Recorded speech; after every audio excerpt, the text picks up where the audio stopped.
অন্যের সংসারে যেখানে কাজ খুঁজে পাই না, নিজের সংসারে কাজের শেষ নেই। আজ আপনাদের সাথে শেয়ার করব শ্বশুরবাড়িতে সকাল থেকে বিকাল অবধি কী কী কাজকর্ম করি। যদিও খুঁটিনাটি সমস্তটা শেয়ার করাও তো সম্ভব নয়, তবুও যে কটা জিনিস শেয়ার না করলেও হয় না সেগুলো অবশ্যই আপনাদের সাথে শেয়ার করব। তো আপনারা স্কিপ না করে ভিডিওটি দেখতে থাকুন। Hello everyone, good morning. কেমন আছেন সবাই? আশা করছি সকলে খুব ভালো আছেন, সুস্থ আছেন, আর আমরাও বেশ ভালো আছি। আমার আজকের আরও একটি নতুন ভ্লগে আপনাদের সকলকে স্বাগত জানাই। আজ মঙ্গলবার, সকাল 5:30 মতো বাজে এখন। আর এখন থেকেই আমি আমার আজকের ভ্লগটি শুরু করছি। আশা করছি আমার আজকের ভ্লগটি আপনাদের ভালো লাগবে। আর হ্যাঁ বন্ধুরা, ভ্লগটি স্কিপ না করে সম্পূর্ণ দেখার অনুরোধ রইল আপনাদের কাছে। ঘুম থেকে উঠেছি, তাও আবার ব্রাশ হাতে নিয়ে। আর দেখুন, একদম কলপাড়েতে এসে মুখে হাতে জল নিয়ে নিয়েছি, আর তারপরে একটু ঘুরে ঘুরে ব্রাশ করছি। আসলে কি জানেন তো, ঘুমের ঘোর যেন কাটতেই চায় না।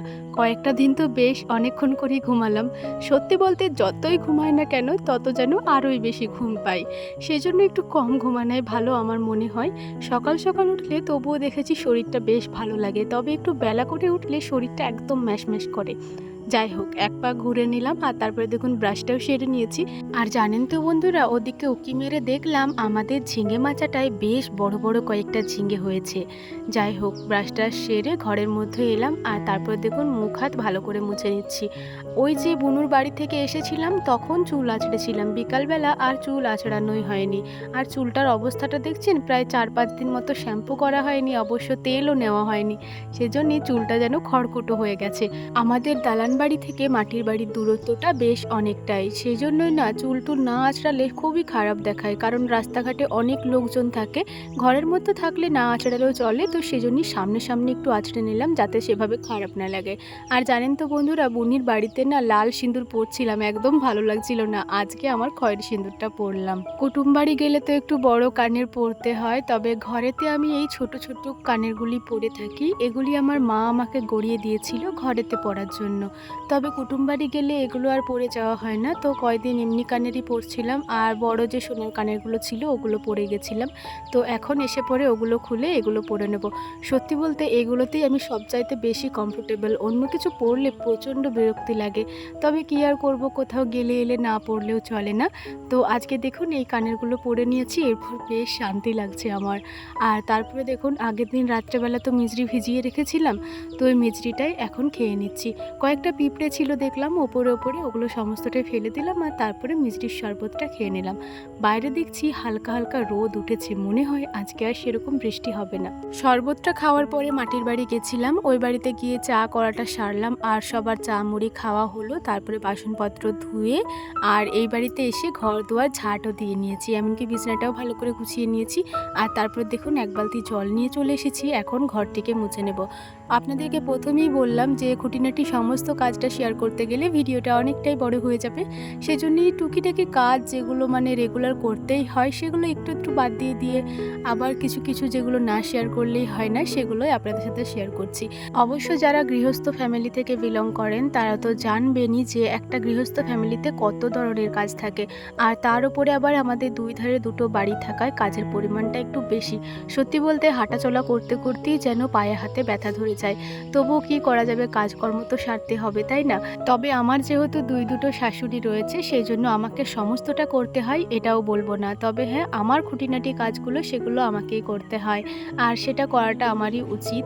আর কি জানেন তো, গ্রামের মানুষের কাজের পরিমাণটাও একটু বেশি থাকে। আবার ঘরেতে গরু বাছুর থাকলে তো কোনো কথাই নেই, তবে মা আরে ওগুলো দেখাশোনা করে বলে ওইসব কাজগুলো আমাকে করতে হয় না।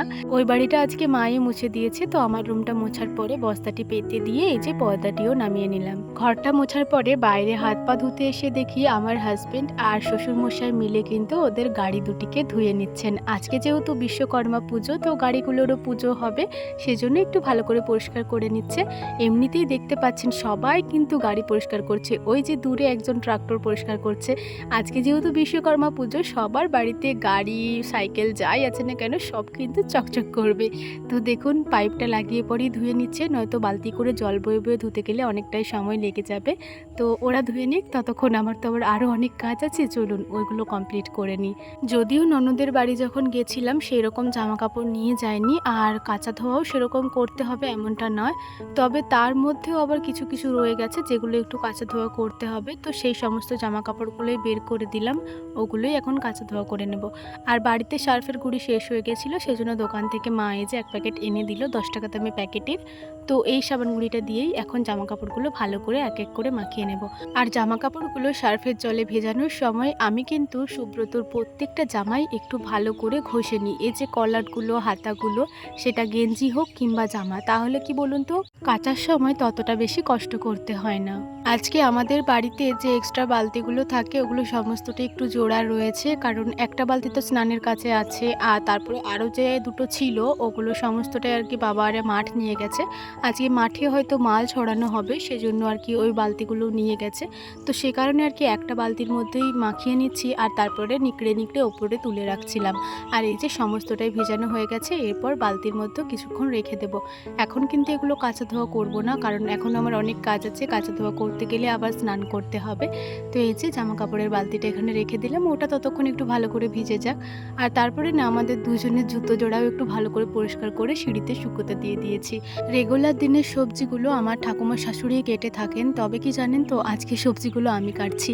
তার কারণ হলো ঝিঙেগুলো ঠাকুমা ঠিকঠাক মতো ছুলতে পারেন না, আর এগুলো কাটতে উনি অনেকটাই দেরি করে ফেলেন।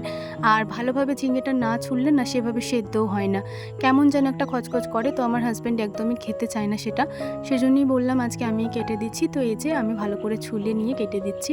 আর প্রত্যেকটা ঝিঙে কিন্তু একটু করে চেখে নিয়েছি, নয়তো যদি তেতো বেরিয়ে যায় তখন রান্নাটাও খাওয়া যাবে না। আর এই যে দেখুন, এই যে ওলটি দেখছেন এটা আমার বোনির বাড়ি থেকে নিয়ে এসেছিল, মানে বুনি দিয়েছিল। কত বড় ওলটা দেখুন। তো সেটাই এখন একটু মতো কেটে দিচ্ছি, ওটা আজকে ওল ভাতে দেওয়া হবে। মানে ওই যে ভাগ করে দিলাম, ঠাকুমা পরে ওটি ছুলে নেবেন। এখনও পর্যন্ত মুড়ি খাবারের জন্য সেরকম কিছুই বানানো হয়নি, আর আজকে কিন্তু সেরকম কিছু বানাবোও না। কয়েকদিন ধরে চপ, তেলে ভাজা অনেক কিছু খাওয়া হলো, আমার তো খাওয়ার একদমই ইচ্ছা নেই। আর দেখছি টমেটো ছিল কয়েকটা ফ্রিজের মধ্যে, তো শাশুড়িমা বললেন তাহলে তুমি টমেটো পুড়িয়ে নেবে কি, আমি তো টমেটো পোড়া খেতে খুবই ভালোবাসি। তো এই যে দেখুন টমেটো দুটো নিয়ে এসেছি, ওই দুটো টমেটোই এখন পুড়িয়ে নেব। আর আমি কিন্তু এভাবেই একটা চামচের পেছন সাইডটাতে এই যে টমেটোটা লাগিয়ে পরে ভালো করে পুড়িয়ে নিই, এতে করে টমেটোটা চারিধারে বেশ ভালোভাবে পুড়ে যায়। আর কিন্তু আমি দুটো ছোট ছোট কাঁচা লঙ্কাও দিয়েছি ভেতরে, ওগুলো দেখা যাচ্ছে না। আর দিয়ে দিলাম অল্প একটু নুন, অল্প একটু তেল। চলুন এটা নিয়ে এরপরে বাইরেকে যাই। আমার হাজব্যান্ড আবার দেখছেন বসে রয়েছে, ও বলছে আজকে কিছু বানাচ্ছ না, যে কিছু খাবো না নাকি আজকে মুড়ি খাবার? আমার তো খুব খিদে পেয়ে গেছে, এখন ওই 9টা 10-15 মতো বেজে গেছে। আর আজকে তো ধরুন বাড়িতে পুজো হবে, সংক্রান্তি পুজো আছে, তারপর বিশ্বকর্মা পুজো, এমনিতেও আজকে মনসা পুজো, তারপরে পূর্ণিমা পুজো। তবে আমাদের বাড়িতে পূর্ণিমা পুজো হয় না, ওই সংক্রান্তি পুজো আর বিশ্বকর্মা পুজো হবে। তো সেজন্য আর কি মা ওদিকে পুজো করছে। তো মা তো আজকে খাবে না, নয়তো মা সকাল থেকে আমাকে খুব তাড়া দেয়। তো সেজন্য আজকে কেউ তাড়া দেয়নি, তো আমি আমরা নিজের মতো কাজ করে যাচ্ছি। তো এসে পরে বলছে কিছু খাবার বানাওনি, খাবো না নাকি?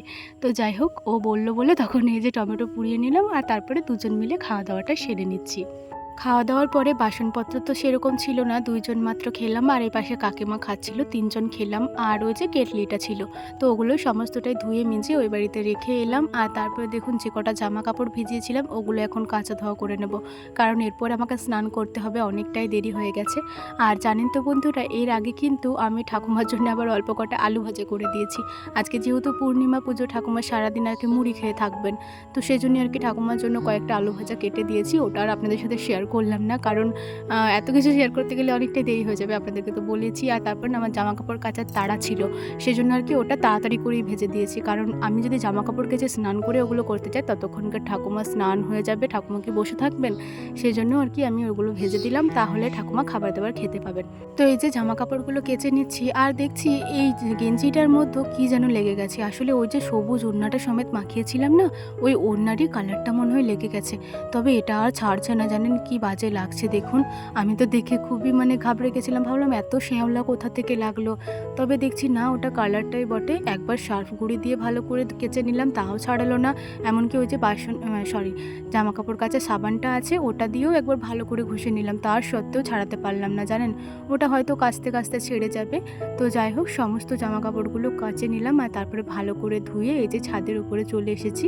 আর ছাদে কিন্তু আজকে বেশ অনেক জামা কাপড়ই মেলা রয়েছে, কারণ কাকিমা কাকিমারা সবাই মেলেছে, কয়দিন তো রোদ দেয়নি, জামা কাপড় সব আধ ভেজা ভেজা ছিল, সেগুলোই এখন ছাদেতে দিয়েছে। আর দেখছি মাও আজকে স্নানের পরে শাড়িটা ছাদের উপরেই মেলেছে, তো শাড়িটা দেখছি প্রায় শুকিয়ে গেছে, ওটা এই যে ওপর দিক করে তুলে এখানেই রোদে শুকিয়ে যাবে। তো এখানটিতে আবার যে ভিজে জামা কাপড়গুলো রয়েছে ওখানে মেলে দিচ্ছি, আসলে এখানটিতে ভালো রোদ পাবে তো সেজন্যই। তবে কি জানেন তো, এখানটিতে মেললে পরে আবার একটা করে ইট চাপা দিতে হবে, নয়তো আবার নিচেতে পড়ে যাবে। সেজন্য দেখুন যে কটা মানে একটু ভারী ভারী ছিল সেগুলো ওপরটাতে মেলে দিয়েছি, আর তারপরে ইট চাপা দিয়ে দিয়েছি। ওদিকটা দেখছি প্রচণ্ড শ্যাওলা হয়ে গেছে, সেজন্য আর ভালো জামাগুলো ওদিকে মেললাম না। এই যে এই ছাদের ওপরটা বেশ পরিষ্কার রয়েছে, এখানটাতেই নেকড়ে নেকড়ে ভালো করে মেলে দিচ্ছি।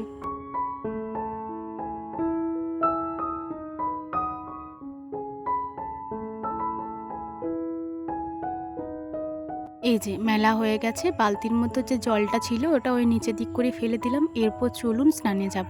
তবে তার আগে আমার আবার আরও একটা কাজ আছে। তো এই যে ঝাঁটাটি ওখানে নামিয়ে দিয়ে স্নানের পরে যে নাইটিটা পরে বেরোবো ওটা ঘরের মধ্যে রেখে দিয়ে এলাম, মানে বাথরুমের মধ্যে। আর তারপরে এই যে ঝাঁটাটি দিয়ে এই জায়গাটি এখন পরিষ্কার করে নেব। আসলে কি জানেন তো, এই জায়গাটিতে না এঁঠো ঝেঁটো অনেক কিছুই পড়ে থাকে, সেজন্যই আর কি এই জায়গাটা ছোঁয়ার পরে আর ভালো জামা ছোবো না। সেই জন্যই নাইটিটা প্রথমে রেখে এলাম, আর তারপরে এই জায়গাটি একটু পরিষ্কার করে নিচ্ছি। আসলে সকালবেলাতে চাইলে পরিষ্কার হয়ে যেত, তবে ওই যে বললাম এই জায়গাটা একটু এঁঠো জেঠো রয়েছে, সেজন্য এগুলো ছোঁয়ার পরে আবার ঘরেতে জিনিসপত্র ছোঁয়াটা খুব একটা ভালো দেখাবে না, আর আমার একদম ভালো লাগবে না, খুবই ঘিনে মানুষ আমি। তো যাই হোক, এগুলো দেখুন এখন স্নানের আগেই পরিষ্কার করে নিচ্ছে। এই যে আলুর ছালগুলো আরে দিয়েছে কুকুরকে খেতে, এগুলো কি কুকুরে খেতে পারে বলুন? আর এই জায়গাটা কতটা বাজে দেখাচ্ছিল বলুন তো। আর ওই আগ গাছের যে পাতাগুলোও দেখছি বেশ ঠেকে ঠেকে রয়েছে, তো এখানে যখন বসে বসে বাসনপত্র মানছি তখন গায়েতেও ঠেকে যাচ্ছিল, সেজন্য সামনের কথা পাটা ছিঁড়ে দিলাম। আর তারপরে দেখুন ঝাঁটাটি ভালো করে ধুয়ে নিচ্ছি। ঝাঁটাটি আজকে গোড়া অবধি ধুয়ে নেব, এমনিতে সামনে সামনে একটু ধুয়ে নিই, তবে যেহেতু এঁটো জেটো ছোঁয়ালাম সেজন্য পুরোটাই ধুয়ে নিয়েছি। আর তারপরে সোজা গিয়েছিলাম স্নান করতে, আর আজকেও কিন্তু মাথাতে স্নান করে নিয়েছি। কয়েকদিন ধরে মাথায় স্নান করা হয়নি, চুলটা বললাম তো একদম খড়কুটো হয়ে গেছিলো, তো আজকে বেশ ভালো করে শ্যাম্পু করে নিয়েছি। আর তারপরে সিঁদুরটা পরার পরে না চুলটা আজকে খুলেই দিয়েছি। এই যে একটা হেয়ার ব্যান্ড এঁটে নিয়েছি। এরপর ঠাকুরের কাছে যে বাসি ফুলগুলো ছিল আগের দিন মা দিয়েছিল, তো বেশ অনেক কটাই ফুল, সেই সমস্ত ফুলগুলোই তুলে নিলাম। এই জায়গাটি একটু ভালো করে একটা রুমাল দিয়ে মুছে দিচ্ছি, কারণ একটু কেমন সাদা সাদা লাগছিল, ধুলো বসে গেছিলো তো সেজন্যই। তবে জানেন তো আজকে আর সেরকম ফুল দেওয়া হবে না, কারণ গাছেতে একটাও ফুল ফোটেনি, তবে ধূপটাই জ্বালিয়ে দেবো। কিন্তু ধূপটাও আবার দেখছি মাচিসটিতে ধরছিল না, আবার ওই বাড়ি গেছিলাম, তারপরে লাইটারটা নিয়ে এলাম, আর তারপরে দেখুন এই যে ধূপটি জ্বালিয়ে নিয়েছি। এরপরে এই ধূপটি সারা বাড়িতে দেখিয়ে নেব, আর মন্দিরে বসে জবটা সেরে ফেলবো। অনেকদিন পরে ঘরেতে এভাবে ধূপ দেখিয়ে পরে জব করছি, সত্যি বলতে খুব ভালো লাগছে। 4টে দিন মতো হয়েছে, তার সত্ত্বেও মনে হচ্ছে কতদিন যেন আমি ভালো করে জব করা হয়নি। যাই হোক, এই যে ঘরের সমস্ত ফটোগুলিতে একটু ভালো করে ধূপটা দেখিয়ে নিচ্ছি, আর তারপরে বাইরে বসে জবটাও সেরে নিয়েছি। আজকে যেহেতু বাড়িতে পুজো, আমি যখন স্নান করছিলাম তখনই পুজো হয়ে গেছে। এই যে মা আমাকে প্রসাদটাও দিয়ে দিল, আর সত্যি বলতে একটু খিদেও পেয়ে গেছিলো, মনে হচ্ছিল একটু জল খাই। তো শুধু জলটাও খেতে আবার ভালো লাগে না, একটু কিছু খেয়ে জল খেলে বেশ ভালো লাগে। তো সেই জন্যই প্রসাদটা আমি আর না করলাম না, খেয়ে নিলাম, নয়তো অল্প কটা খাই। আর আমার হাজব্যান্ডও দেখছি এখানে বসেছে, ওকে বললাম খাও, বলছে বাবারে আমি আজকে অনেক খেয়ে নিয়েছি, সেই জন্যই ওকে আর জোর করলাম না। এই যে আমি খেয়ে নিচ্ছি, আর প্রসাদটা খেতে না বেশ ভালো লাগছিল। এই মুহূর্তে বেশ অনেকটাই সময় পর, এখন ওই 2:30টা মতো বাজে। এমনিতে তো 1:30টার সময়তেই খাবার খেয়ে নিই দুপুরের খাবারটা, তবে আজকে বেশ অনেকটাই দেরি হয়ে গেছে। তো এই যে দেখুন খাবার দাবার নিয়ে নিয়েছি। আজকে রান্না হয়েছিল ঝিঙে আলু একটা তরকারি, ছোটো মাছ ভাজা আর ওল সিদ্ধ। দুপুরের খাবার দাবার সেরে শুয়েছিলাম। আসলে আজকে আমার হাজব্যান্ডের সাথে একটু ঝগড়া হয়ে গেছিলো খাবার দাবার খেতে খেতে।